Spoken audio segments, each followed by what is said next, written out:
আমাদের একবার হলেও জানতে ইচ্ছে করে যে গোপাল ভাঁড়ের জীবনের শেষ পরিণতি কি হয়েছিল। শোনা যায় তৎকালীন বাংলার নবাব সিরাজউদ্দৌলা গোপাল ভাঁড়কে ফাঁসির আদেশ দিয়েছিলেন, কিন্তু কেন?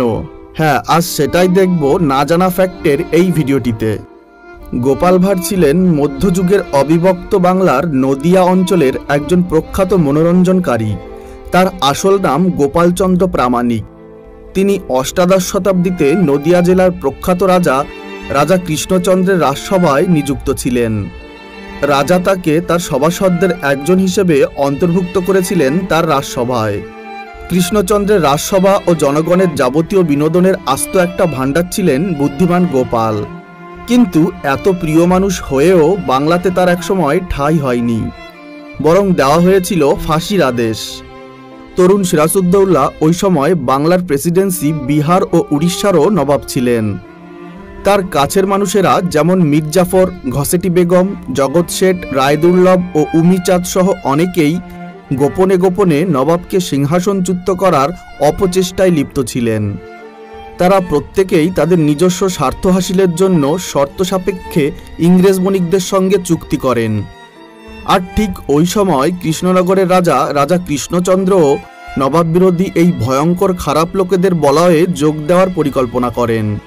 কৃষ্ণচন্দ্রের এই পরিকল্পনায় তার রাজসভার সবাই তাকে সমর্থন করলেও শুধু একজন ব্যক্তি তাকে এ বিষয়ে সমর্থন করেনি, আর তিনি হলেন গোপাল ভাঁড়। একদিন সভা শেষে রাজা কৃষ্ণচন্দ্রের কাছে গোপাল গেলেন এবং বললেন, মহারাজ, ইংরেজদেরকে বিশ্বাস করবেন না। ইংরেজরা গায়ে সূচ হয়ে ঢুকে ফাল হয়ে বের হবে। তাদের স্বার্থবিরোধী যদি কোনো কাজ করেন তাহলে সব উপকারের কথা ভুলে আপনাকেও শুলে চড়াতে তারা পিছুপা হবে না। মীর জাফরদের দলে যোগ দিয়ে বাংলার এমন সর্বনাশ না করতে গোপাল বারবার অনুরোধ করলেন রাজা কৃষ্ণচন্দ্রকে। কিন্তু কে কার কথা শোনে? রাজা তার কোনো কথায় কর্ণপাত করলেন না, বরং তার রাজসভাসদদের নিয়ে গোপালকেই বিদ্রূপ করে হাসি ঠাট্টা করতে লাগলেন।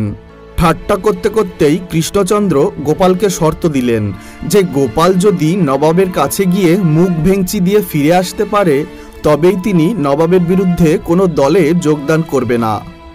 কৃষ্ণচন্দ্রের এই শর্ত শুনেই গোপাল তখনই হাঁটা শুরু করলেন মুর্শিদাবাদের দিকে। মুর্শিদাবাদে পৌঁছানোর পর দেখা দিল আরেক সমস্যা। ভাগীরথীর তীরে গড়ে ওঠা হীরাঝিল প্রাসাদে কিছুতেই গোপালকে ঢুকতে দেওয়া হচ্ছিল না। গোপালের মাথায় তখন একটা বুদ্ধি এলো। সে ইচ্ছা করেই নবাবের এক প্রহরীর হাতে কামড় বসিয়ে দিল।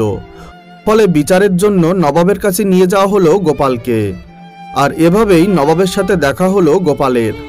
সমস্ত ঘটনা শুনে নবাব বললেন, তুমি কে আর কেনই বা এসেছো এই মুর্শিদাবাদ শহরে? গোপাল তখন কোনো কথা না বলেই হঠাৎ নবাবকে মুখ ভেঙচি দিলেন। স্বাভাবিকভাবেই নবাব রেগে গিয়ে গোপালকে আটক করলেন এবং বললেন, আগামীকাল তোমার বিচার হবে। এরই মধ্যে গোপালের সঙ্গে মীর জাফরের দেখা হলো।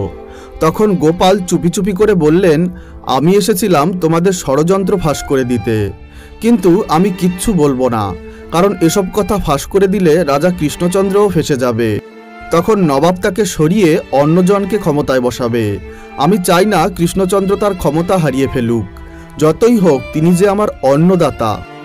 অর্থাৎ গোপাল এখানে রাজা কৃষ্ণচন্দ্রকে সম্মান জানিয়ে তার কোনো ক্ষতি করতে চাননি, তাই সম্পূর্ণ ষড়যন্ত্রের ব্যাপারটা চেপে গিয়েছিলেন। অন্যদিকে মীর জাফর তার এমন কথাবার্তা শুনে রীতিমতো ঘাবড়ে গেলেন। সে মনে মনে ভাবলেন, গোপাল নিশ্চয়ই নবাবের কাছে তাদের ষড়যন্ত্রের ব্যাপারে সমস্ত কিছু ফাঁস করে দেবে। ফলে মীর জাফর ছলে বলে কলে কৌশলে নানা চক্রান্ত করে গোপালের ফাঁসির ব্যবস্থা করলেন। কিন্তু তাতে কি, গোপাল একেবারেই নির্বিকার। তার মাঝে কোনো পরিবর্তনই দেখা গেল না, কারণ ফাঁসির থেকে গোপাল কি করে বাঁচবে তার একটা প্ল্যান সে মনে মনে স্থির করে ফেলেছিল। ফাঁসির দিন সকালে নবাব যখন গোপালের মুখের দিকে তাকালেন, গোপাল তখন আবারও মুখ ভেঙচি দিলেন নবাবকে। এবার কিন্তু নবাব রীতিমতো ভাবনায় পড়ে গেলেন। নবাব ভাবলেন, এ তো মস্ত বড় পাগল একটা। ফলে তাকে ফাঁসি দেওয়া ঠিক হবে না এই ভেবে নবাব গোপালকে মুক্ত করে দিলেন। কৃষ্ণচন্দ্রের নির্দেশ ঠিকঠাক মতো পালন করে দেশপ্রেমিক গোপাল আবারও ফিরে এলেন কৃষ্ণনগরে। তিনি এসে মুর্শিদাবাদে ঘটে যাওয়া সমস্ত ঘটনা রাজা কৃষ্ণচন্দ্রকে এক এক করে বললেন। কিন্তু তা সত্ত্বেও যখন তিনি জানতে পারলেন যে রাজা কৃষ্ণচন্দ্র তার সিদ্ধান্তে এখনও অটল, অর্থাৎ গোপালকে দেওয়া কথা তিনি রাখলেন না, তখন অভিমানী গোপাল ঠিক করলেন যে রাজসভায় আর কোনোদিনই যাবেন না, এমনকি রাজ্যেই আর থাকবেন না। অত্যন্ত ব্যথিত মনে কাউকে কিছু না বলেই রাতের অন্ধকারেই পরিবার নিয়ে রাজ্য ত্যাগ করেছিলেন গোপাল ভাঁড়।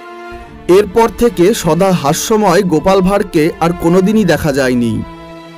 দেখুন বন্ধুরা, রাজা কৃষ্ণচন্দ্রের রাজসভায় গোপাল ভাঁড় নামে যে কেউ একজন ছিলেন এ বিষয়ে কোনো সন্দেহ নেই। তবে তার জীবনের শেষ পরিণতি নিয়ে অনেক মতবাদ ও গল্প আছে।